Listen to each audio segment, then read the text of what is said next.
Heavens on the Go, Sunday, September 28th, 2025. Topic: His ways are not your ways. Memory verse: Isaiah 55, 8-9. For my thoughts are not your thoughts, neither are your ways my ways, saith the Lord.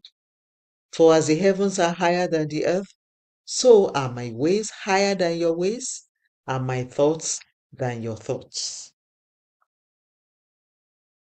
Bible reading: 2 Kings 6, 1-7. And the sons of the prophet said unto Elisha, Behold now, the place where we dwell with thee is too strait for us. Let us go, we pray thee, unto Jordan, and take thence every man a beam, and let us make us a place there where we may dwell. And he answered, Go ye. And one said, Be content, I pray thee, and go with thy servants. And he answered, I will go. So he went with them. And when they came to Jordan, they cut down wood. But as one was felling a beam, the axe head fell into the water. And he cried and said, Alas, master, for it was borrowed. And the man of God said, Where fell it? And he shewed him the place. And he cut down a stick and cast it in thither. And the iron did swim. Therefore said he, Take it up to thee. And he put out his hand and took it. The message: God's ways are beyond natural human comprehension. He can choose to make a donkey tall, Numbers 22:28, provide resources in unusual places, Matthew 17:27, and use a sworn enemy to arrange for a fellow's promotion at work, like he used the Egyptians to sponsor the Israelites' journey in the wilderness, Exodus 12:36. As a believer, don't think you can understand all of God's ways. All he requires from you is your faith and obedience. When you ask him for something, you should do whatever he tells you to do and believe that he is more than able to meet your requests.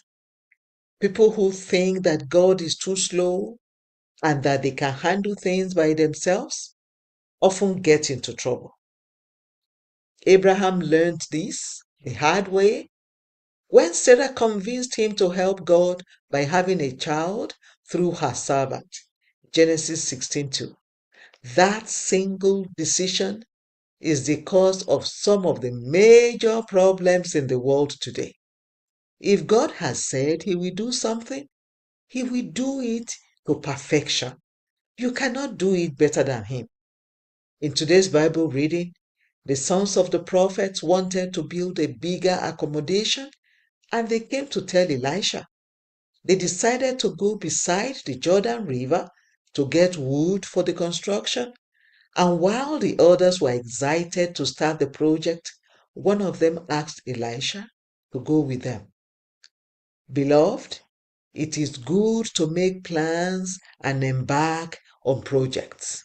However, if you don't involve God in all you do, your well laid out plans can crumble.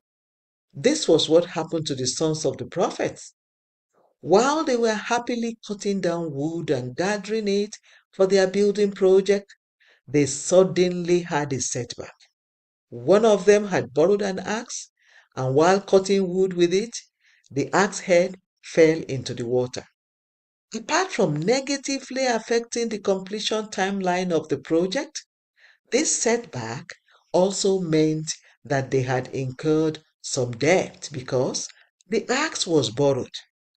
Thank God one of them had earlier involved Elisha.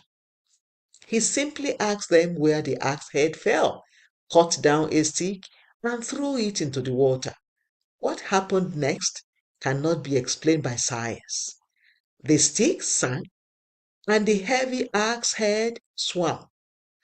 God's ways are not man's ways, and only a fool will always try to explain how God works.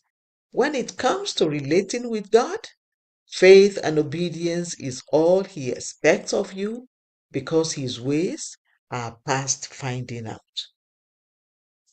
Key point: you cannot always understand God's ways. All you need to do is believe in Him. Bible reading in 1 year: Zechariah 1 to 5. Hymn for today: When We Walk with the Lord. The Open Heavens is written by Pastor E. A. Adeboye, the General Overseer